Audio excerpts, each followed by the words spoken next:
I don't know. But Vergil, he's right there. He's right there. He's been proven that he belongs with the top fighters in the division.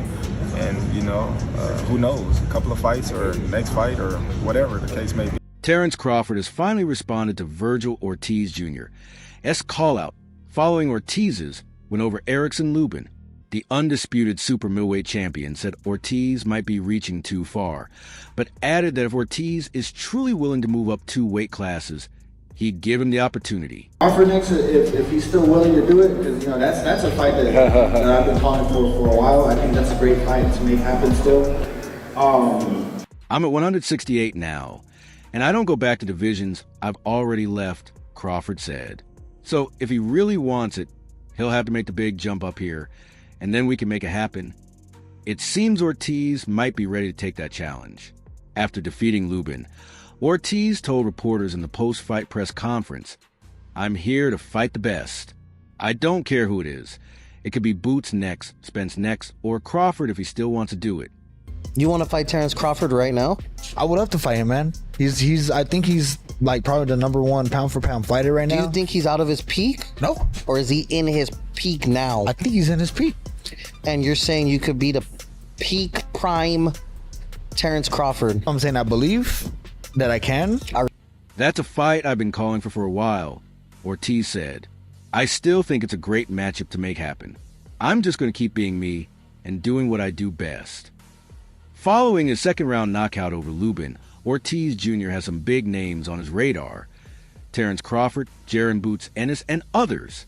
Now 24-0 with 22 knockouts, Ortiz is chasing a major fight. Fans have long wanted to see him face Ennis, and the two even squared off in the ring after Ortiz's win. Ennis had just made his own statement in the 154 pounds division with a first-round knockout over Wiz Malma. Believe that I can. No, I respect him as a fighter, though. That's the thing. When I want to fight people, it doesn't mean that, oh, I don't like you. Like, let's get it on. It's more like I respect your skills, and I want to see if I can beat you. Ortiz delivered a dominant performance, arguably against a tougher opponent, making a potential Ortiz versus Ennis matchup huge at this point.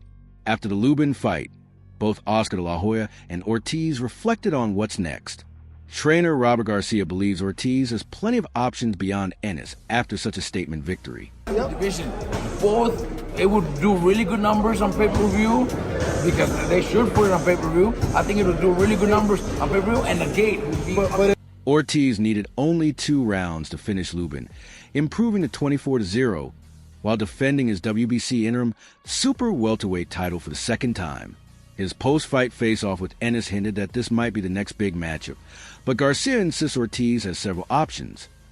"We're ready for anybody," Garcia said via SB Nation, "but we have a lot of possibilities." You named your GOAT as Bud Crawford, and I think a lot of folks were surprised because it's obviously a contemporary, somebody you called out in the past. Why did you rank him as your GOAT? Well, I think this is going to sound there was a little bit of a misunderstanding. I thought I could only choose one person for GOAT. So Sebastian Fundora is our mandatory, so we'd love to take that fight too, Garcia added. Errol Spence was here, Jermall Charlo was here, Boots was here. Any of those big fights could happen. We're ready for all of them. Ortiz currently holds a WBC interim 154 pounds title, while Fundora is the regular champion. A unification bout makes sense, though Fundora has been linked to a fight with Keith Thurman.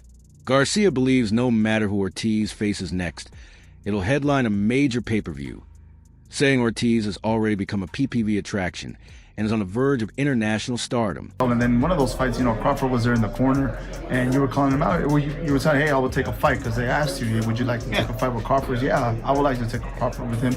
And, moving to today, obviously his performance against Canelo, do you feel like a fight with Crawford is closer more than ever now? First I'll answer the question. I think this is a perfect time for Vergil, a Mexican-American, to become a pay-per-view star, De La Hoya said. He's the one everyone wants to fight, because it's the biggest fight for them. If it's Boots, great, that's huge. But so are Spence, Charlo, Fundora, or even Xander Zayas. All of those are massive fights. De La Hoya added that Eddie Hearn and Ennis were ringside for Ortiz's bout with Lubin, but suggested they might regret it. I actually told Eddie and Boots not to come watch Vergil live, he said, because after seeing what he can do, they might be afraid to take the fight. Is this the fight that you want next? Vergil Ortiz against Jaron Boots Ennis. I think this is the fight that has to happen, man. I think this is it. It's the best fight in boxing. I think he did a great job. He looked good. But I'm going to show the world why I'm the best in the world. And I'm going to show his team they've been talking all crazy. I'm going to sit down with Eddie Hearn, De La Hoya continued. We got the upper hand because Vergil's the better man, and I'm sure we'll reach an agreement. He added that Ennis might opt for another tune-up fight after witnessing Ortiz's power. De La Hoya also said Ortiz is looking to secure the right financial deal for a bout against Ennis, one of boxing's most respected rising stars. You know, if it's a good fight, if I feel like it's gonna be a great fight, which of course with Crawford, that's a no-brainer for sure. We got to get past this fight and we can talk about the future. WBC interim super welterweight champion Vergil Ortiz Jr. reaffirmed his devastating power by stopping Erickson Lubin just 1 minute and 30 seconds into the second round at Dickies Arena in Fort Worth, Texas. With the win, Ortiz extended his undefeated record and sent a clear message to the division from the opening bell. He dictated the pace and landed heavy shots. Lubin survived the first round but was overwhelmed in the second as Ortiz unleashed a precise combination that forced the referee to step in. And I'm going to back it up and I'm going to show the world why I'm the best in the world. But like I said, No one's been talking crazy, bro. Your dad is the first one that said that I was ducking. It's on video. It is on video that he said we ducked and we didn't get no offer. it don't matter. The time is now. It's that time. Let's get this money and let's make this fight. Ortiz is dominant when once again demonstrated his ability to finish fights with authority. His explosive offense and accuracy have made him one of the most feared punchers at 154 pounds, and fans are eagerly anticipating his next move. Meanwhile, Crawford revealed in a separate interview that he plans to return to the ring in 2026, likely against Dmitry Bivol. Yeah, I'm definitely not going back to 154, and I'm not moving up to 175. Crawford said, "We're planning on 160, and Bivol is my target. That's the fight that matters for legacy." At 168, when we think about anybody at 168 outside of Canelo, the first name that comes to anybody's mind is David Benavidez. What about the potential for a fight like that? Oh, like I said, man, that's a big dude. You know what I mean? He ain't even at 168. You know, when you look Right, not now. It's at 175, yeah. He probably can't even make 168. Crawford's statement contrasts with the challenges coming his way. After his last victory, Saudi sports official Turki Alashik proposed a mega fight between Crawford and David Benavidez, questioning whether Crawford could still make 168 pounds. Benavidez, who previously sought a shot at Canelo Alvarez but didn't get it, has since moved up to light heavyweight. Now that Crawford holds the undisputed 168 pounds title, a showdown between them would give Benavidez the title opportunity he's long awaited. Analysts note that although Benavidez has a size advantage, Crawford's recent performance over Alvarez makes him the favorite. He's earned it. He is the man right now. He's the top gun. He's, I know you got him, Inoue, and Usyk. They all belong in those three. But Crawford probably just put himself on the top of the hill. It does matter because you said that we're the ones talking. We're not the ones talking. Oh, we started talking after you guys started talking. It's retaliation. It's retaliation. Your manager's talking all crazy. Oscar's talking crazy. It's the time, and I'll make you pay for. Still, many believe Crawford may be nearing retirement. He recently became the first male boxer to achieve undisputed status in 3 separate weight classes, remains undefeated, and likely earned 9 figures for his fight with Canelo. With nothing left to prove, some think he might walk away. Yet, as one of boxing's biggest global stars, Crawford would be leaving a fortune on the table if he retired now. Beyond a potential Canelo rematch, he could choose from elite opponents anywhere between 154 and 174 pounds.